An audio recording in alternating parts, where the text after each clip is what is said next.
Share my screen.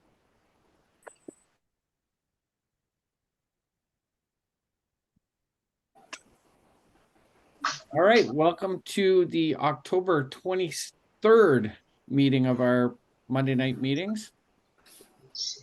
We got 4 video clips to go through tonight. We got some good information, and we've got some news to pass on by the end of the call. So let's get started. All right, let's go through week 7 games. We had Riverview and Harrison Trumbull tie at 28-28. I was in this game. Is Eric LeBlanc on the call? Yeah, I'm here, but if you want to talk about it, Ray, go ahead. Well, Eric, I'm going to, we can talk about it now. I did talk to the NBIA today, and we got a rule clarification on that issue. So why don't we just hold that and we'll talk about it later on in the meeting. Is there anything else from that game though that you want to talk about? No, nothing in particular. This was a really fun game to be a part of. 2 very competitive teams who are going to be forces to be reckoned with in the playoffs. So, Absolutely. exciting matchup and a preview of what's to come. We actually have 4 clips from that game today to show. So we'll get to see more on it. Let's go to Moncton High and Matthew Martin. I know Kingston's working a game right now, so he's not present. That was his game. I was in that game. Okay. It was competitive. Matthew Martin just couldn't generate enough offense, but there wasn't anything significant to talk about. It was a good game. Moncton High played well. Okay. Odyssey and Tantramar, another Kingston game. Nothing. KV and Fredericton. This was the Ray Muir game, which I can just tell you from being there as a spectator, crowd was phenomenal. Crew was great. It was a good game. It doesn't reflect in the score. Al, you were the referee. Anything you want to add about this game? Well, there were 3 important points. One being that it was Ray's swan song for wordy, but Ray's honor Celebration. Secondly, the game was a lot of fun to do, and thirdly, the president of the association is deaf. But carry on.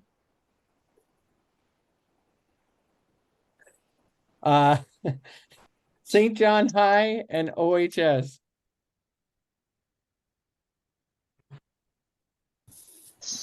Nobody in there. Really wasn't Boobar, I can see you laughing, Boobar.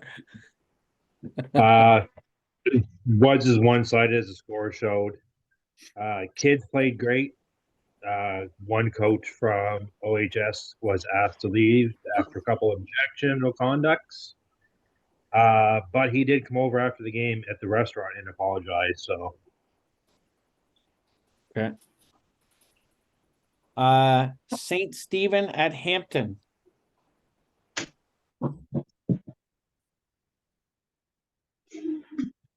John and I were in that game.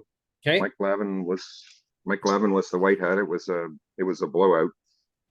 For Hampton, actually, it was quite a surprise. Hampton really put it to St. Stephen. We had straight time running by midway through the 3rd quarter.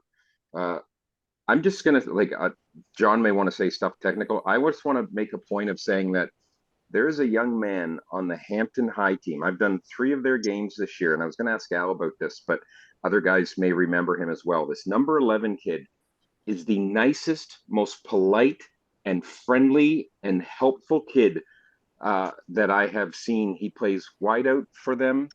He's running and grabbing the ball. He's talking friendly. He apologizes when he gets a penalty for offside. I'm like, well, you don't have to apologize to me, but thank you. Anyway, I think his last name is Barnett, Al. And Yes, if you don't, he is just like, I just love that kid. He's such a nice kid. And he's an example for everybody else on that team. And they're all good kids, but he's on a different level, that guy. Well, Sign him up as an official. That's great to hear, Eric. And at the end of the year, the NBFOA always nominates players for, for different awards. And Ian, if you want to write down that information, that might be one that we want to keep in mind when we take that stuff into consideration. Okay, what was the name? His last name is Barnett, Barnett. How about JMH and Sussex? Bill, that was your game. Well, you can see the score. I'll only say that we were off the field in an hour and 20 minutes, including the halftime. And the line judge, who will remain anonymous under Bill's rules, bought a pitcher of beer. Nice.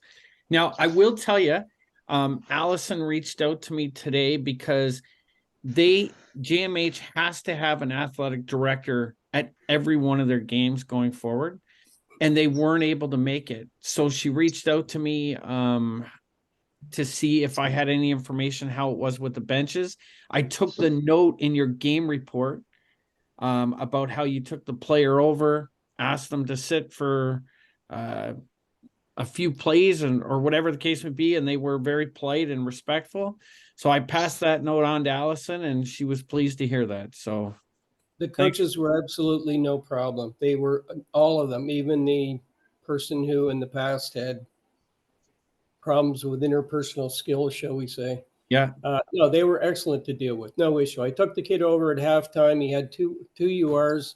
I said it might be a good idea to have him watch the rest of the game or play sparingly so you don't lose him for playoffs. And they said, absolutely, he's a work in progress. No problem. There's no issue with him. Great. Thanks for passing that note on as well. Harborview and Rothsay 3-0. Look at this score. Anybody? That was 3 Rouges all in the second half. Neither team could really do much of anything, just kept running it up to midfield, just at pass. And it was 3 Rouges on punt from Rothsay. All right. St. Mary's at Mount A. Bubar, this was your game. Anything in particular? I can't think of anything significant. It was a well-played game of both teams and tight score. Yeah. Bishops and Acadia. Gator.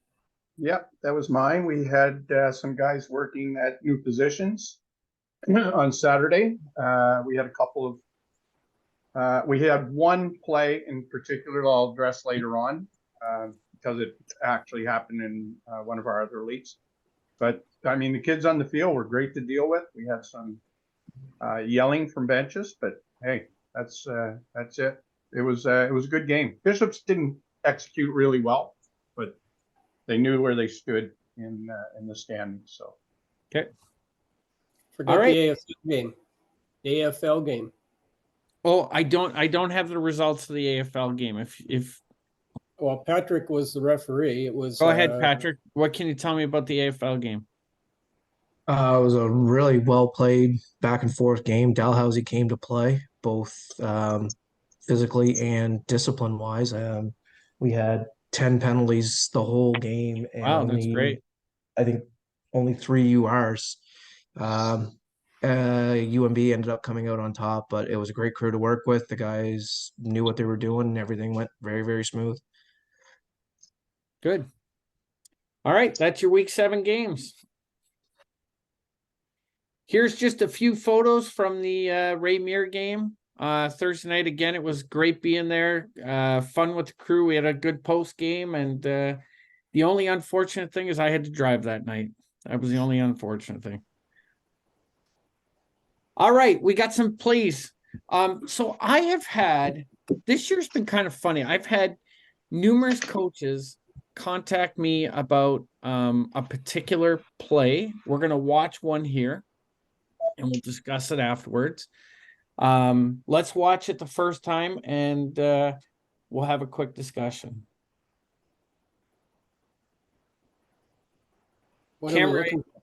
Camera's not great. Just watch the action of the quarterback and. Okay, Any guesses what we're looking for here? Tandem buck. Tandem buck. So this week I was sent 2 plays from this game, back-to-back plays. The first play, Al and I both reviewed it. And on the first play, they did not get into the goal. And we both felt the running back did not put any pressure on the ball carrier. Just keep an eye on this one. And again, I know on a Zoom it's tough, but if you watch right here, see how the running back almost reaches up to the QB?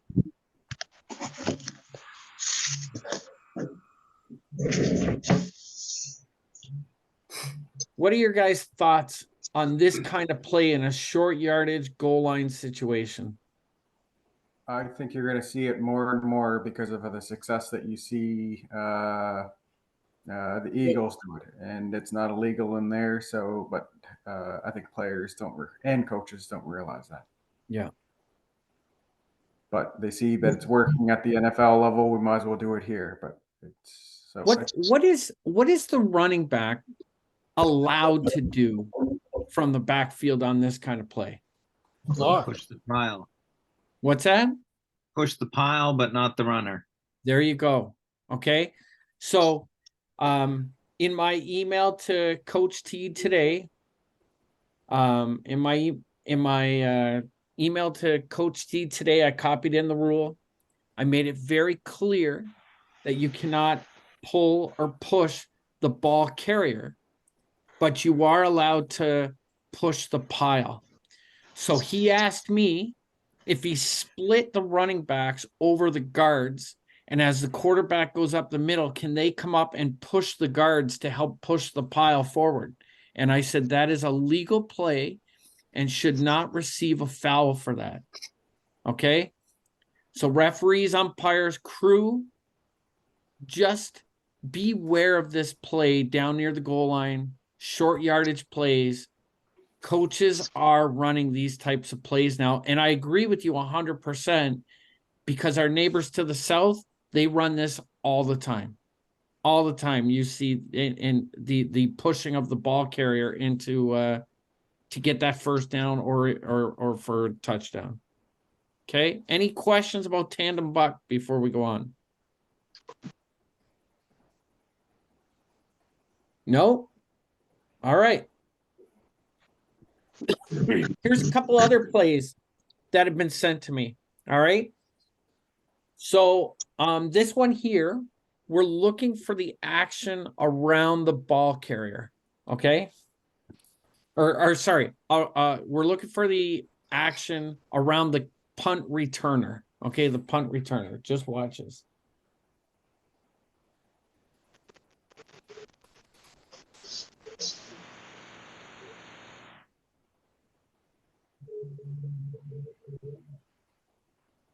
All right, what do we got on this play? No yards if he's not onside.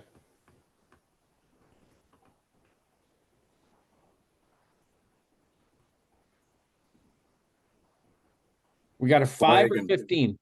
That's 15. Yep. Nice beanbag toss. Yeah. And Boopeyer's always working on his beanbag count. Referring to the field judge. All right. Oh, look at the double clutch for the flag. See that at the end? Watch this. He gave up on it. All right. So this play was sent in to me. They have no problem with the no yards call. They felt that we missed a head leading contact on the receiver. Okay. And again, Al and I've broken this down. What are your thoughts on head leading contact? Oh, yeah.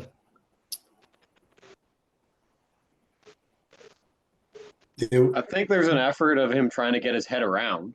It's off to the side.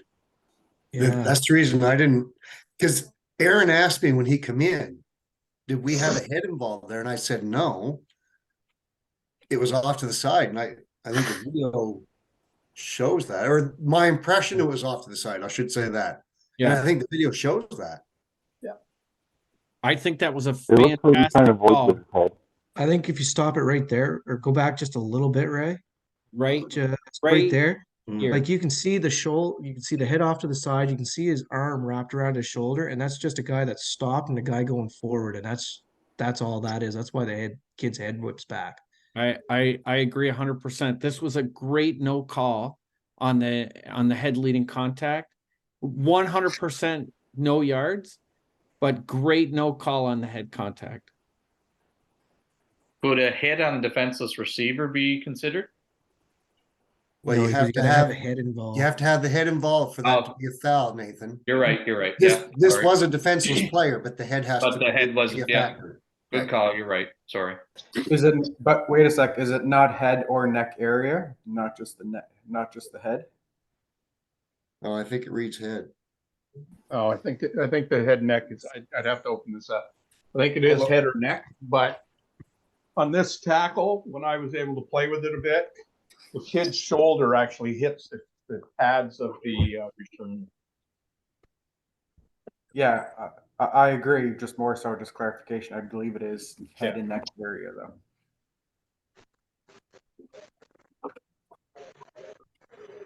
All right, that's that one. Any questions about that play? Go to the next one. Nice coverage on it. So just hold on a sec, just Ray, just to bring up the devil's advocate kind of stuff, because kids are being taught this now. If that ball hits the ground and that tackle happens, are you going with 5 and 15, or are It you did just hit the going ground. 15? It did hit the ground. That ball bounced up in the air. Yeah. Oh, okay. I thought he caught it in the air. Well, he did, but it bounced up in the air. Okay. But that would still, if you're ruling no yards on that, you would rule that 15 because he was a freight train coming through. Yeah. Or Yeah. that's what I would suggest. Because that seems like a good example of hovering. Well, he's not hovering. No, he's not hovering. But he is just not trying to give yards at all. And he didn't have to because he was onside. That kid was onside, folks. That's why he came in their way he did. Yeah.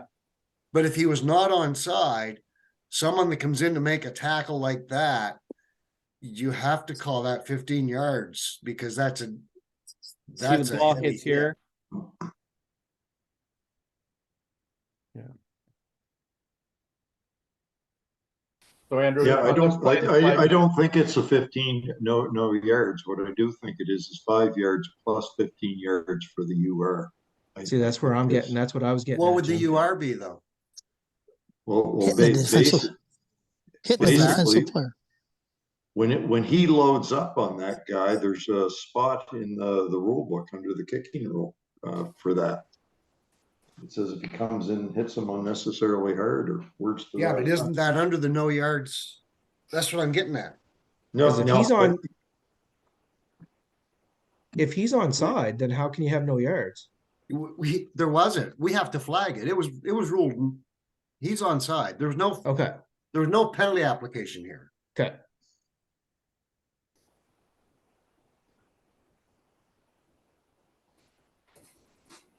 I think you could make a case, as Jim is saying, that it would be UR because the player's in a defenseless position. It's not, there's no yards. I mean, you got to here- because you don't know. Here's the but- one I'm going with is section D under the no yards ruling. If the kicking team player interferes with a receiving team player attempting to gain possession of the kick ball with or without contact, well, he's coming right in as the ball gets there. That's affecting their ability to get possession. Okay. And look at the second paragraph of that, Andrew.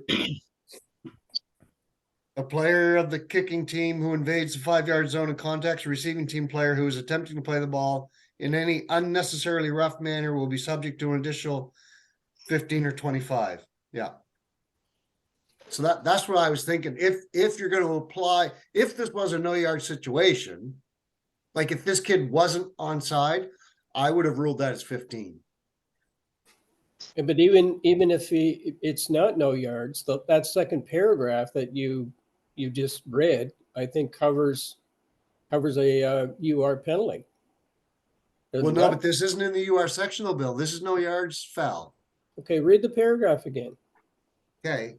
This is in the no yards situation. It says if kicking team player interferes with the receiving team player attempting to gain possession of a kicked ball with or without contact.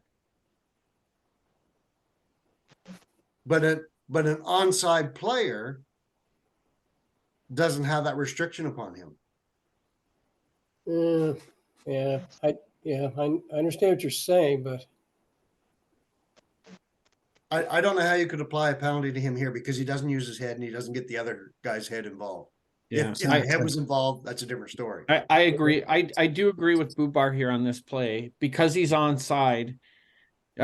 You've got to throw the flag because that's our mechanics, but this flag should have been picked up, which it was. yeah. Okay. Yeah. So can I play a devil's advocate here too? Yeah. So player in a defenseless posture. Section A. 4, a player attempting to field a kick in the air. I don't know. I would like to hear what your guys' thoughts are in that in terms of this bounced, but it bounced up in the air. So he is still looking for it. So I don't know if you consider that still in the air or not. To me, it's still in the air. I would think that where it wouldn't apply is if he's picking it up on the ground. So the only thing with the defenseless posture one, like Andrew mentioned a little bit ago, is that player coming in to deliver the hit has to use his head to deliver the hit, or hit the opponent in the neck or head area. So and this one is across the chest. So I'll continue reading. Yeah. Okay. The second part of that is prohibited contact against a player who's in a defenseless posture. So first we have to define if he's in a defenseless posture or not. Secondly, forcefully hitting the defenseless player head or neck area with the helmet, face mask, forearm, or shoulder, regardless of whether the defensive player also uses their arms to tackle the defenseless player by encircling or grasping him or her. So I guess first of all, do you guys feel like that is a defenseless player based off of he's playing the ball in the air, or do you consider it because it bounced that is waived? Oh no, 100%. He's a defenseless player. 100%. So then the other part is, and I'm not saying yes or no, but I'm saying like specifically when it says head or neck area, and it does specifically mention the shoulder, including when it's a tackle, I think there could be a case or an argument here for that.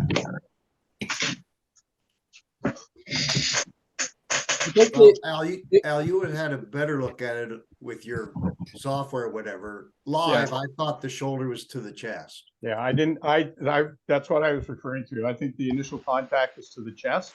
If it's higher than the chest, then Nathan, the defenseless posture where the defenseless player one would come into play. But this contact was high on the shoulder pads of the returner. But it meets the criteria. It's just where the contact is made on the returner. Okay, and that's fair. Well, that's a great discussion, guys. Okay, let's go to the next one. Okay, so this next one, Eric, you might remember this one. This is a pass interference call that was made on the field. And this play is going to take place around in here on the football field. Okay, so just keep an eye on there.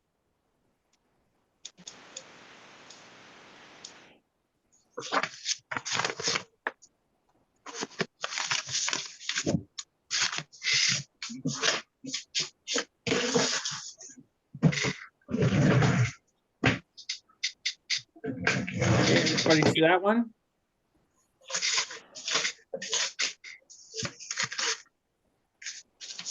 Why are you saying I might Ray, can you remember mute the that? mics? Right here. What's that? I was saying, Can why you mute might I everybody's remember mic? this? I don't know how to do that, Dunfield. Somebody's flipping papers.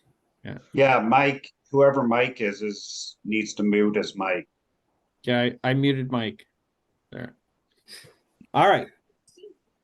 So we're looking at this player right in here. Okay.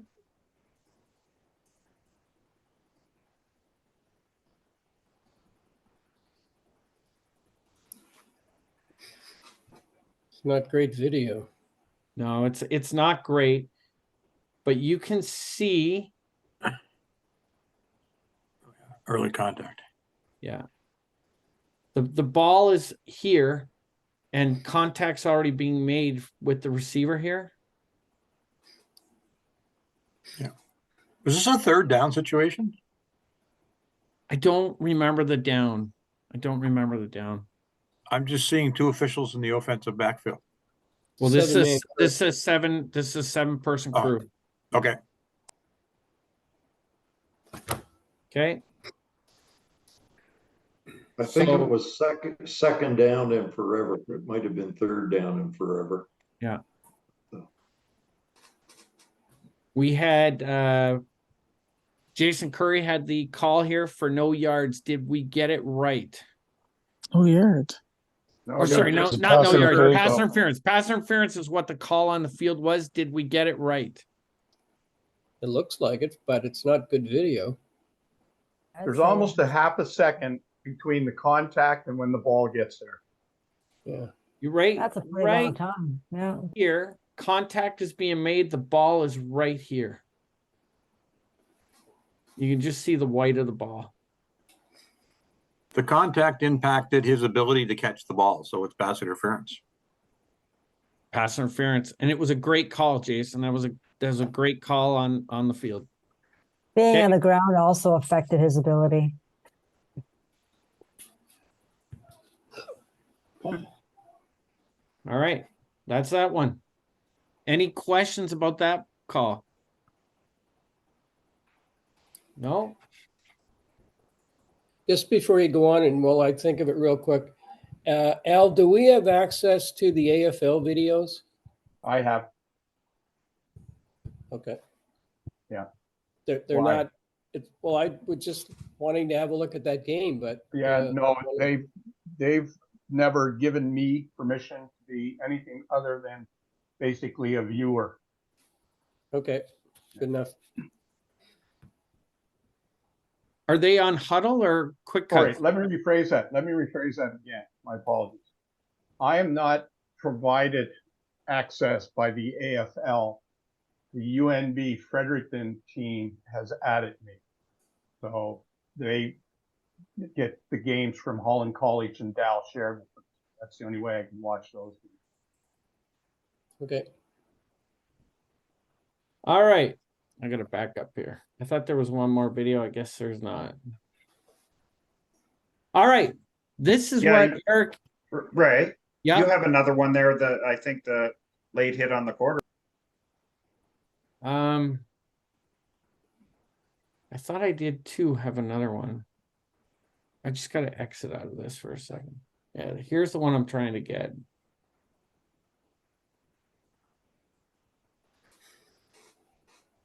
No, that's not it.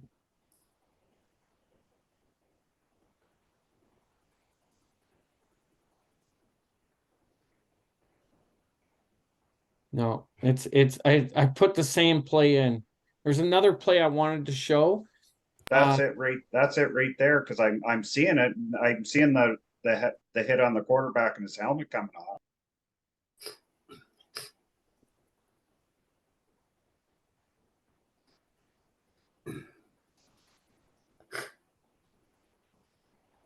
Yeah, that is another play, but it's not really the one that I wanted to show.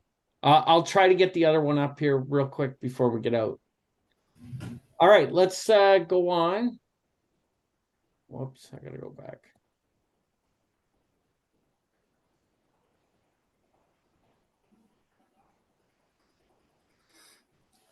Player vomiting. Eric, do you want to tell us what you saw from your perspective on the field? I wish I could forget it. I can't even talk about it.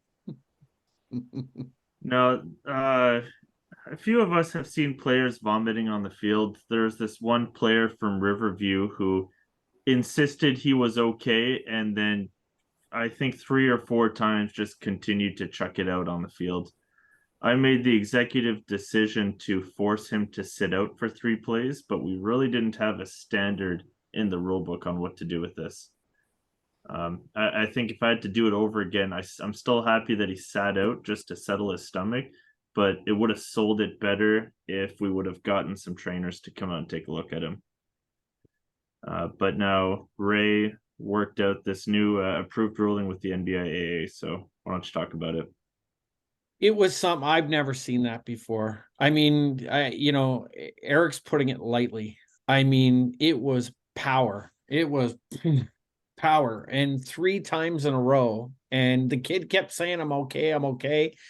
If I was in Eric's shoes, I don't know what I would have done in this situation, but I can tell you it caused a big discussion the next day on the drive to our AUS games as we were talking about this play, whether we should have sat him out at all, whether it should have been 1 play, 3 plays. It was a good discussion point because it's not something we see that often. So I spoke with Allison and Perry about the situation today, and here's what we've done for now. I think it's something that we're going to have to submit to, the CFOA or Football Canada. But if we see a player vomit on the field going forward, that player must be seen by a trainer and has to sit 1 play. If that player comes back onto the field and does it a second time, the trainer must give this kid a full assessment on whether he's still good to go. And while they're doing that, they're out for 3 plays minimum. So that's what we discussed on our call today, and it's been approved by the NBIA, and that's what we're going to go with for the rest of the year in case we see this. Any questions about that? I'm curious what they did to clean up the field with the biological agents all over it. That's a great question, Arliss. I brought this up. In fact, when Eric and Fowler were taking the player over to the sideline, I was standing at the ball with the teams. And, I said to the kids, who wants to run the ball between the guards on the next play here? Because, I don't want to be tackled in this, right? Like, and in my discussion today on the call, that didn't seem to be as big of a concern for whatever reason. But, this really comes down to player safety for the kid that is going through this, I guess. You got to consider safety for everybody. Exactly. Consider the environment we're operating in with COVID, the flu, and all other kinds of stuff going on. I would have think I might have insisted they come out and pour a whole bunch of water on that to the very least dilute it. Mm. That's dangerous. Yeah. A good point, Bill. It's something that I've never seen on a football field before, and to be honest, I didn't want to get too close to it. So that's what we're going with for the rest of the year. As an aside, don't eat butter chicken and energy drinks before the game. That's another I was discussion. just going to mention that too. We asked the kid, limit his pre-game meal to something more, I don't know, less vomity. well, I was talking to the player later in the game, and I said to him, that's when the butter chicken and energy drinks came out. And I said, so what are you going to have next week? And he said, butter chicken and energy drinks. So it's his thing. It's his thing. All right. Eric gets to have a rule named after him, the vomit rule. There you go. No, out of all rules, I do not want that one named after me. I was just thinking it has to be named after the player itself. I don't know what his last name is, but it has to be named after the player himself. I think his name was Eric LeBlanc. The LeBlanc rule, then. Yeah, well, we've got Bill's rules, so we can have Eric's rules too. Yeah, there you go. All right. 12-man football in the province. We've got quarterfinals coming up this weekend. 9-man, it's still regular season. They're off, their playoffs start next week. Okay. So this is the time of year where things get just a little bit more cranked up as far as intensity, emotion. And we've got to do everything we can to maintain our focus throughout the game. One team moves on and one team's going home, right? Emotions are going to be running high by players, coaches, fans, even ourselves. Emotions can pick up in games like this. Some of these kids, we talk about this every year, could be playing their final game of tackle football in their life, right? We got to make sure that we got to make sure we allow the kids to play football, but we got to do it with player safety in mind. It's good to make sure we keep a good game flow going and make sure that we're not making calls that impact the game. Is there anything else that we need to talk about heading into playoff football that we need to be aware of heading into the game? Yes, I'm going to suggest that you take that last statement out of there. And I'll tell you why. Pass interference in the first quarter is pass interference at the end of the game. We lost a good official in John Cowan because he made a gutsy call, which was a correct call to make at the end of the game that impacted the game. But Right. It was the correct call to make. So just be very careful when you read that statement and what the implication of it is. Yeah. No, that's a great point, Bill. That's a great point. Anybody else? Overtime rules, know them. That's the next slide.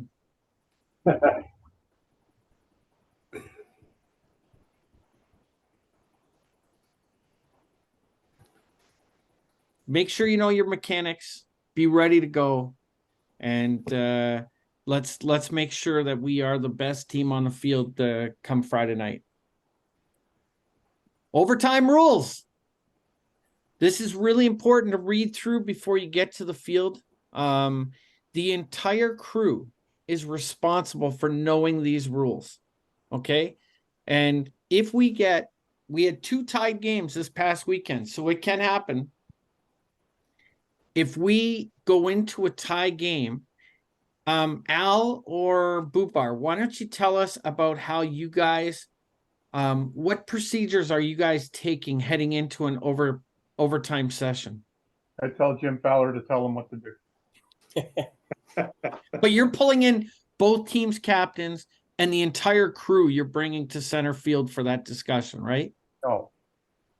You're going to get together with your crew, firstly. Okay. And discuss to make sure that you all understand the overtime rule and that every play is played out to its completion. Okay. So that we don't have any inadvertent whistles, which can create quite a bit of hostility at that point in time. And then we will bring the captains together, have a coin toss to determine whether they want the ball or if they want an end. And then we will play. 35-yard line going in. Each team gets the opportunity to possess the ball. Team A, if they throw an interception, and Team B runs the ball the full length of the field for a touchdown, our game is over. Good. Still tied after the completion of the third period. Any touchdown must be followed by a 2-point conversion. That's different from the AFL rule, which is after completion of the second period. First. After the first, Bill. First? Yeah. First in AFL, yeah. And then keep in mind that it doesn't have to be a scored 2-point conversion. They must attempt a 2-point conversion. So just to be clear, to the choice after the coin flip is offense, defense, or end. Yeah. Right. One thing I would add to what Al mentioned about bringing the captains out, I bring the coaches out too, so they understand what Jim just went through, the implications of the coin toss, because we only toss the coin once, and then everything is based off of that. So during the second series, the options flip from the team that had it in the first. And like, if team A has the choice in the first series, well, team B gets the first choice in the second series, and it keeps flipping like that for the whole time. And coaches need to understand what those implications are and whatnot, and they quite often do not. And Andrew, a series is? Both teams have possession of the ball unless team B scores. Correct. The one other thing that's important here is fouls being carried over to the next series. And it's only major fouls that can be carried. Minor fouls like holding, offside, that kind of thing are not carried over. Correct. Major fouls are. And a good rule of thumb that simplifies some of it, almost all of it, is at the end of a play, even if there was a turnover, at the end of the play, if it would in a normal game situation be a first down for team A, they continue on. As an example, a missed field goal attempt. Team B gets the ball, return kick, and they kick it out of bounds. The result of that play would be a first down for team A where the ball goes out of bounds. Team A series continues because the result of the play is a team A first down, even though they gave up possession. And the same would apply, Andrew, if there was if team B recovered made a turnover, fumbled the ball, and team A recovers it again, it's still team A's ball. Correct. Right. Like, let's say there was an interception by team B, they try to return it, fumble it, team A jumps on the ball, team A has a first down, so they continue on. From that point, not the 35. Yes, yeah, you don't reset. No. But it's from the point where they would, in a normal game situation, have their first down. That would be a continuation of the downs, right? Or is it a new? No, it's a new set of downs. Start over from that point. So if say team A is third down, and so they're going to turn the ball over, and it's going to be the other team's chance to start on the 35. But if team A has an OC, does the ball move up to the 25? Yes. Who's the foul against? Well, yeah, it depends on, right. No, against team A. Like that was that it was third down. Say they didn't get first down. Right. They have an OC, so it's going to be the next team's chance to try. That's right. And it would be they would move up 10. So it's not always guaranteed to be starting on the 35. No, that's the major foul that can be carried over. Team A's series is over. Team B starts at the 35, and you would apply any major fouls from that point. That'd be a 10-yard penalty if it was OC, so they're going to go to the 25. I had to step away for a moment, so I'll apologize if this has been asked. Is it the same rules at minor 3 periods of regular overtime before the 2-point convert? Yes. Yes. Yes. Thank you. One funny point to add about overtime, there are no timeouts in overtime. Correct. Right. So just as a point of clarification, my thought on the first example that Andrew gave when B kicks the ball back out of the end zone and it goes out of bounds is that is the end of that series, because in that instance, Team A has only been awarded a first down by foul, by penalty, by rule, as it were. So I was pretty sure that was an exception. What are you saying again, Jim? Say that once more.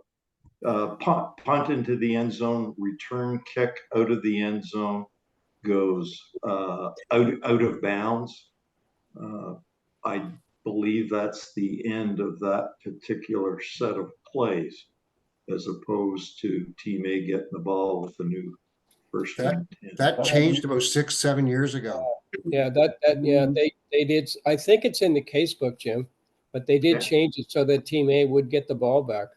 See, and the last section there of the rule says each team retains the ball until it scores or fails to make a first down. See, and the end result of that play is a first down for Team A. Oh, no, yeah. It says they make first down, but yeah, I'll look at the casebook. Well, I'm not 100% sure, but as Andrew said, there was that exception. I can't remember where it was introduced to. Hey, here it is right here. Facebook page 5. During the first half of an overtime period, Team A attempts a field goal, which is wide. B7 return kicks the ball out of the end zone to an A player in the field of play. No, sorry, that's not it. No yards, Team A first down 10 because they kicked it back. The one going out of bounds, I was leaning towards that being a U Sport interpretation. No, because we got the U Sport stuff's different than this again. Yeah, it's confusing. I think we got somebody submitted this, and I think we got a clarification from the rules chairman on it to say that Team A would get the ball. But I thought it was put in the casebook, but maybe not. So is it a continuation of like the first series, or is it moving on to series 2? That's the same series. It's a continuation. See, it's on no different than on the page. What? It's on the last one on the page that Al's looking at, under 368, because the penalty that they're talking about doesn't actually change anything. Otherwise, it's the exact scenario: a field goal missed, a return kick, and then there's a no yards penalty. But the no yards penalty doesn't matter; it's still first down to Team A. Yeah, that's the same person. Yeah, the no yards penalty, just as a penalty, it doesn't actually change the fact that it's still Team A's ball. Yeah, see, because whoever ends up with the first down at the end of it, if it is A, they keep going. That changed about 6 years ago. Because it used to be once the possession had changed, in the past, I'll give you an example. In the past, if I'm an offense, I throw an interception to Gates, he runs it back, fumbles it, I pick it up, but I don't get to the end zone. In the past, that was the end of that series. But today it's not. No. Today it's whoever ends up, if the Team A continues to have a first down at the end of that play, they move on. I don't say they move on, they keep playing. And in that case, you could be back at the other 35. Oh yeah. Yeah, the whole field is in play. Yeah.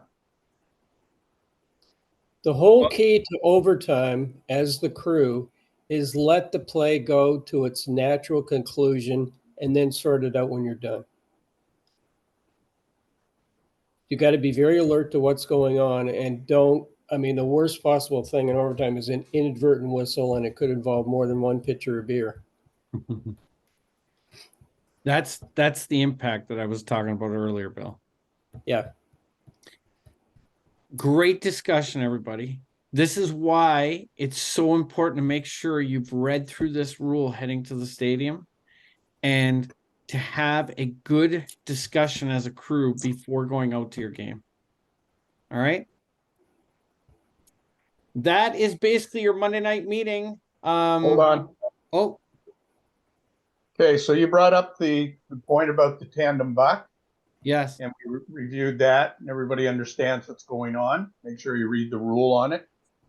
The second one, because on this previous weekend, Myles Garrett decided he wanted to jump over the offensive line and block a field goal. Please make sure you are aware of a player who jumps over the offensive line, make sure they're going over the correct part of the offensive line.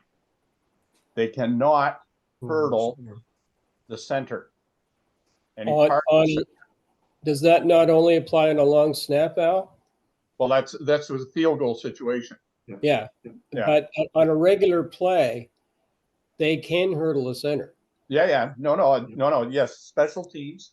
So Yes. punts, field goals, converts. A player cannot hurdle the center with or without contact. It's a 15-yard penalty. And last but not least, last weekend in the AFL game on the island, and then on Saturday in the AUS game in in Wolfville, we had single points scored, and the ball was placed at the wrong spot on the field. Make sure that we're aware of where the ball goes and that it's in the right spot. And there's no way to correct it once you put it there and you run your first play at this point in time.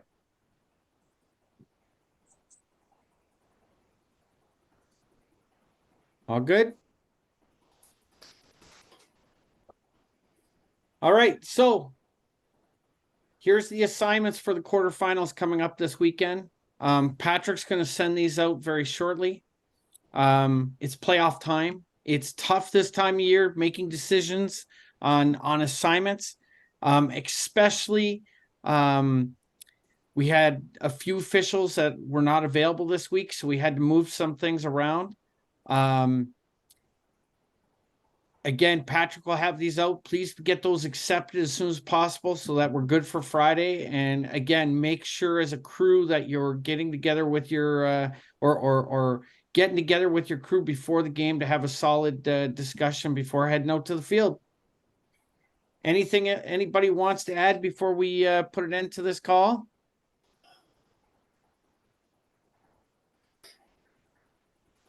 All right. Have a great weekend of games and best of luck this weekend. Good night.